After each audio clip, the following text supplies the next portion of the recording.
ఆ అందమైన అడవిలో అన్ని ప్రాణులు కూడా ఎంతో కలిసిమెలిసి జీవిస్తూ ఉంటాయి. అందులో ఉన్న ఒక నక్కకి ఒక విషయం మాత్రం అస్సలు నచ్చనే నచ్చదు. ఎందుకంటే అడవికి రాజైన సింహాన్ని ఎప్పటికైనా తప్పించి తనే రాణి కావాలి అనుకుంటుంది. ఇదిగో జిరాఫీ అన్నా, నాకు కొంచెం చెప్తావా? ఈ అడవిలో అందరికంటే పొడుగ్గా ఉండే జంతువేదో?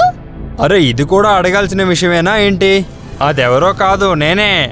మరి అడవికి రాజుగా నువ్వెందుకు ఉండకూడదు? నా ఉద్దేశంలో అయితే నువ్వే రాజు అవ్వాలి. ఇదే విధంగా నక్క ఏనుగు దగ్గరికెళ్లి కూడా అడుగుతుంది. ఏనుగన్నా నిన్నొక మాట అడగనా? అడుగు. సమాధానం చెప్పడంలో తడబడవు కదా?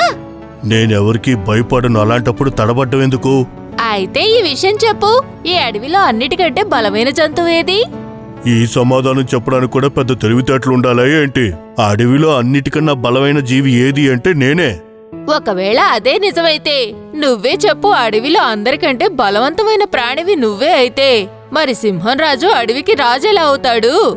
అరే అన్నా, నువ్వే కదా రాజు అవ్వాలి. నీ మాటల యొక్క ఆంతర్యం ఏంటి?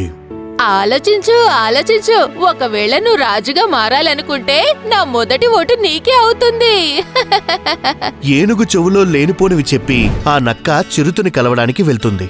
ఇదిగో చేతాన్నా, నాకో విషయం చెప్తావా? అడవిలో అన్నిటికంటే వేగంగా పరిగెడుతూ వేటాడేది ఎవరో చెప్పు. నీకు బుర్రగాని పాడైందా ఏంటి? లేదా కళ్ళు గాని పోయాయా? నేను నీకు కనపడట్లేదా ఏంటి? నువ్వు కనిపిస్తున్నావు కదా, అందుకే కదా అడుగుతున్నాను. ఏంటో అడుగు. ఇదే నువ్వే వేగంగా పరిగెత్తేవాడివైతే మరి అడవికి రాజుగా సింహం రాజు ఎందుకున్నాడు? అంటే ఏంటి? నేనేమంటున్నానంటే నా ఉద్దేశ ప్రకారం అడవికి రాజుగా నువ్వే ఉండాలి కదా, ఆ సింహం రాజు కాదు. అవునా? అయితే నేను రాజుగా మారాలంటే ఏం చేయాల్సి ఉంటుంది? ఏమీ లేదు, కేవలం అడవిలో అధికారం చలాయిస్తూ ఉండాలి. ఇంకో విషయం, నా ఓటైతే నీకే వేస్తాను. ఈ రోజు నుంచి నాకు రాజువైతే నువ్వే. చిరుతకి రాజవ్వాలనే కలను చూపించి అక్కడి నుండి కోతులున్న బస్తీకి వెళ్తుంది. వినండి కోతుల్లారా, మీకోసం నేనొక మంచి విషయాన్ని తీసుకొచ్చాను. సంతోష వార్తనా? ఏంటో ఆ సంతోష వార్త చెప్పు త్వరగా. అదే, ఈ రోజు నుంచి అడవిలో కోతులే రాజ్యం చలాయిస్తాయి. ఏంటి, కోతులకు రాజా? అరే, తాగొచ్చావా ఇట్లు? లేదు, కానీ నేను చెప్పింది వింటే మీ అందరికి మత్తెక్కిపోతుంది. అయితే త్వరగా చెప్పు, ఆ విషయం ఏంటనేది. ముందు నువ్వొక విషయం చెప్పు. అడవిలో ఇలా ఎవరుంటారు? అడవిలోనేమో హాయిగా బతుకుతూ ఉంటారు, ఇక మనుషుల మధ్య కూడా ప్రశాంతంగా గెంతుతూ కూర్చుంటారు. నీకేమన్నా బుర్ర పాడైందా? అలాంటివైతే కేవలం మా కోతులే చేయగలం. నేను కూడా అదే చెప్తున్నాను, కోతులు మాత్రమే అవన్నీ చేయగలవు. అన్నీ అంటేనో? అన్నీ అంటే కోతులు కూడా అడవికి రాజులుగా మారగలరు. చూడండి రాజుగారు, వద్దని మాత్రం చెప్పకండి. రాజా అయితే సింహం కదా? అవ్వచ్చు, సింహం రాజు రాజుగా ఉండి అడవిలో అధికారాన్ని చలాయిస్తున్నాడు, కానీ మనుషుల మధ్య మాత్రం తనని బోన్లోనే పెడతారు కదా. అందుకే నా ఉద్దేశం ఏంటంటే నువ్వే అసలైన రాజువి. నా ఓటైతే నేను నీకే వేస్తాను. ఈ పోటీలో పాల్గొనడానికి వెనకడుగైతే వెయ్యొద్దు రాజుగారు. ఆ మాటలు విన్న కోతులన్నీ కూడా ఎంతగానో ఆనందిస్తాయి. ఇక ఆ కపట నక్క పాము దగ్గరికి వెళ్తుంది. పావుగారు, మీకు ఈ విషయం తెలుసా? పాములు కూడా అడవికి రాజుగా ఉండొచ్చని. నీ ఉద్దేశం ఏంటి? నా ఉద్దేశం ఏంటంటే అడవిలో అందరికంటే బలమైన వాళ్లే అడవికి రాజుగా ఉండాలి కదా అని. అయితే నాకు ఈ విషయం చెప్పండి, ఈ అడవిలో మీకంటే విషపూరితమైన వాళ్ళు ఇంకెవరైనా ఉన్నారా? లేరు. అయితే అడవికి రాజుగా పాములే ఉండాలి కదా. మీరొక పని చేయండి, ఎలక్షన్లో నుంచోండి. నేను నా ఓటుని మీకు మాత్రమే వేస్తాను. వద్దు. అయినా నాకు ఇలాంటి పదవుల మీద అసలు ఇంట్రెస్ట్ అనేదే లేదు తెలుసా? ఎందుకు? అరే, నువ్వు సినిమాలు చూడవా ఏంటి? సినిమాల్లో నేతల్ని ఏమని పిలుస్తారో తెలుసా? బురదలో పొల్లాడే పంది అని. అలాగే విషసర్పం అని కూడా అంటారు కదా. పదవులు సంపాదించే కాండం ఎందుకు? నేను ఆల్రెడీ విషసర్పాన్నే కదా. ఇలా చూడు, అయినా నేను ఎంత హ్యాపీగా ఎంజాయ్ చేస్తూ బతుకుతూ ఉన్నాను. కావాలంటే రాజు అవడానికి రేపు ఎలక్షన్లో నువ్వు పార్టిసిపేట్ చెయ్యు. నేను తప్పకుండా నీకే ఓటేసి మరీ నిన్ను గెలిపిస్తాను. ఏమంటావు?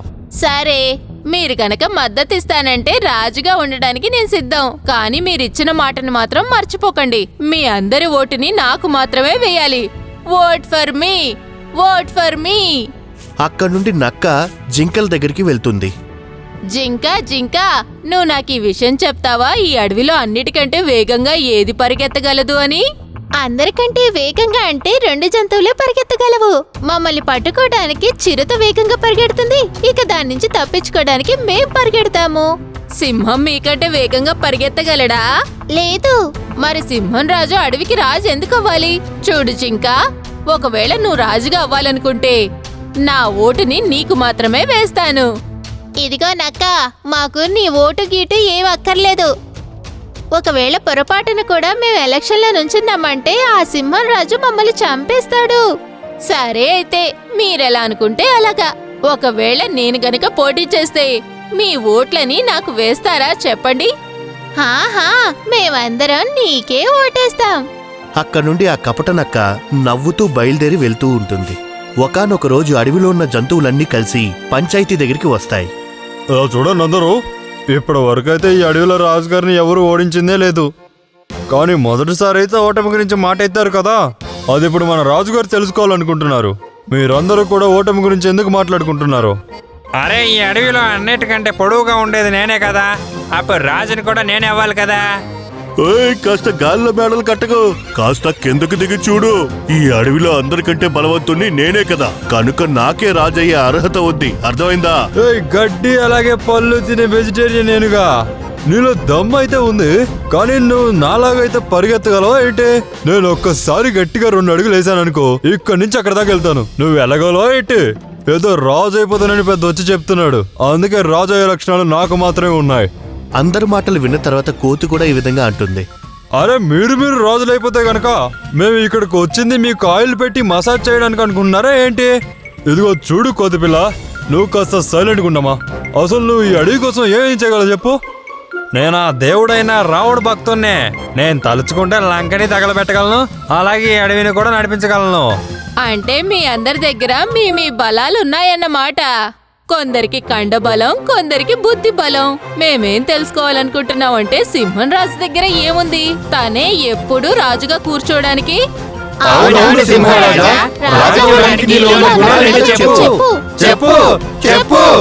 తెలివిలేని దద్దమ్మలా మాట్లాడకండి. నా ఆలోచనలే నా అర్హతలు.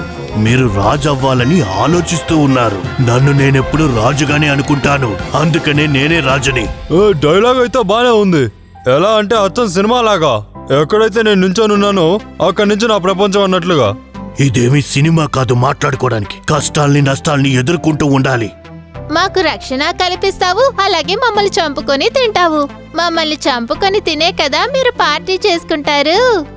అవును, నేను మీకంటే హైట్ గా ఉంటాను కదా, అయినా కూడా నువ్వు మమ్మల్ని వేటాడి నువ్వు పైకి ఎగిరి మా పీక పట్టుకుని మమ్మల్ని పడేస్తావు. ఆ తర్వాత నువ్వు నా బాడీలో ఉన్న పార్ట్స్ అన్ని ప్రశాంతంగా తింటావు. చివరికి మీరు ఏం కోరుకుంటున్నారు? ఎన్నికలు. ఇంగ్లీష్ లో చెప్పాలంటే ఎలక్షన్స్. సరే అయితే. సింహం సరే అనేసరికి జంతువులన్నీ కూడా ఎంతో ఆనందిస్తాయి.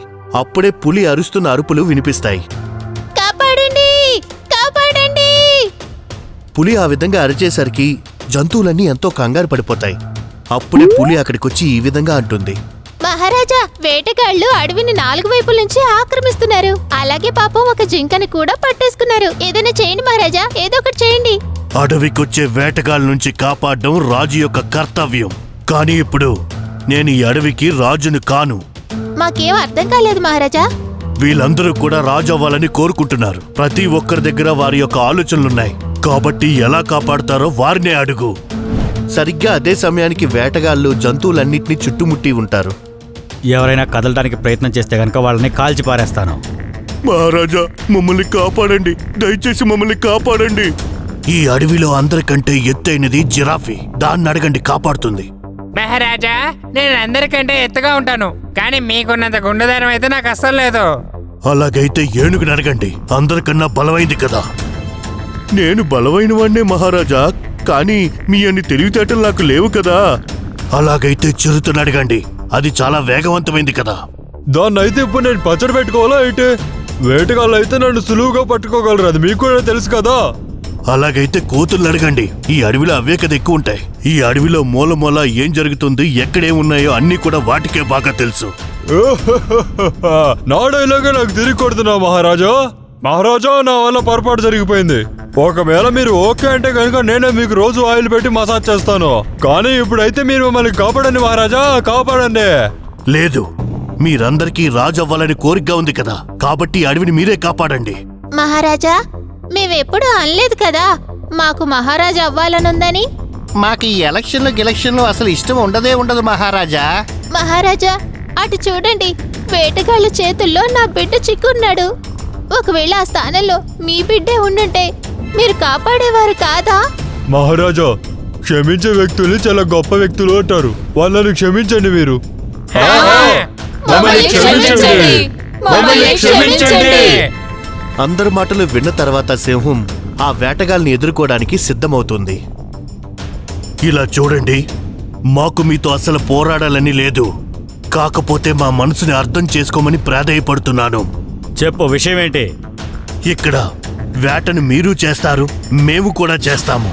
మేమెప్పుడైనా మీ వీధుల్లోకి వేటాడడానికి వచ్చామా చెప్పండి? లేదు. ఒకవేళ పొరపాటుని ఏదైనా జంతువు వచ్చినట్టు అయితే గనక దాన్ని పంజరంలో బంధించి సర్కస్లో గాని జూలో గాని పెట్టేస్తారు కదా. అయితే నేను కోరుకునేదొక్కటే, మీరు దేన్నైతే బంధించారో ఆ లేడి పిల్లను వదిలేయండి. వావ్ సింహం, వావ్! నువ్వే అసలైనటువంటి రాజకీయ నాయకుడు. అంటే ఓడిపోయినట్టు నటించేది నువ్వే, అలాగే గెలిచేది నువ్వే.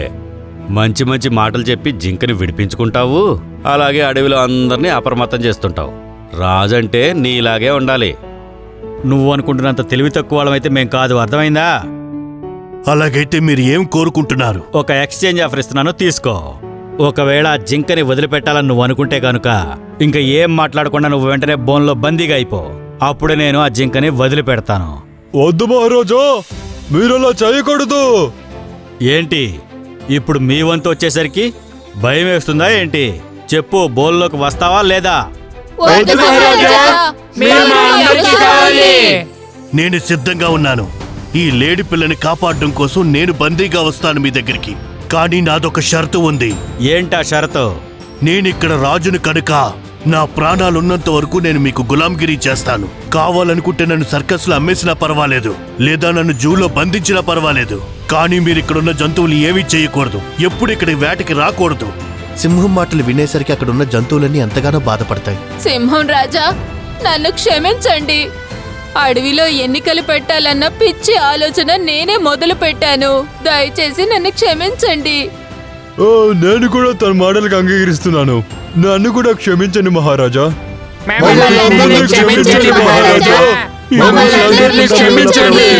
ఇలా చూడండి వేటగాళ్ళు, ఆ జింక బదులుగా నన్ను తీసుకెళ్ళండి. కానీ మా రాజుగారిని మా నుంచి దూరం చేయకండి. అవునా? మా రాజుగారు లేకపోతే మేము అస్సలు అడవిలో బతకలేము. ఇలా చూడండి నన్నులో, మీరు మా రాజుగారికి బదులు నన్ను తీసుకెళ్ళండి. మీరు నాకు మెల్ల గొలుసు వేసి కుక్కలాగా ఊర్లో అటు ఇటు తిప్పండి, సరేనా? నేను మీ దగ్గర కుక్కలా అవటానికి కూడా రెడీగా ఉన్నాను. కానీ మా రాజుగారిని అయితే వదిలేయండి ప్లీజ్, మా రాజుగారిని వదిలేయండి. ఆ జంతువులన్నీ కూడా సింహం మీద చూపిస్తున్న ప్రేమను చూసి ఆ వేటగాళ్ళు ఈ విధంగా అంటారు. వావ్, ఇంత ప్రేమని నేను మనుషుల్లో కూడా ఎప్పుడు చూడనే లేదు. ఒక చిన్న జింక పిల్లని కాపాడటం కోసం స్వయంగా సింహమే బందీ అవడానికి రెడీ అయిపోయింది. అలాగే ఆ సింహాన్ని కాపాడటం కోసం అడవిలో ఉన్న జంతువులన్నీ ప్రాణాలు ఇవ్వడానికి సిద్ధమైపోయాయి. నేను మీ అందరి బాధని బాగా అర్థం చేసుకున్నాను. అందుకని నేను ఒక నిర్ణయానికి వచ్చాను. ఎలాంటి షరతులు లేకుండా ఈ జింకని వదిలిపెట్టడానికి నేను ఒప్పుకుంటున్నాను. నేను మీకు మాటిస్తున్నాను, ఇక ఈ రోజు నుంచి నేను ఎప్పుడు కూడా ఎలాంటి జంతువుని అస్సలు వేటాడను, అలాగే ఏ జంతువుని కూడా ఇబ్బంది పెట్టను. ఆ జింక పిల్లని వదిలేసి ఆ వేటగాళ్ళందరూ అక్కడి నుంచి వెళ్ళిపోతారు. ఇక అన్ని జంతువులు కూడా సింహాన్నే తమ రాజుగా అంగీకరిస్తాయి. ఇక అడవి అంతా కూడా ఎంతో ఆనందంగా ఉంటుంది. మీకు గనక మా వీడియో నచ్చింది అంటే ప్లీజ్ మా ఛానల్ని సబ్స్క్రైబ్ చేయండి. అలాగే ఈ వీడియోని లైక్ చేయండి, అలాగే షేర్ కూడా చేయండి. ధన్యవాదములు.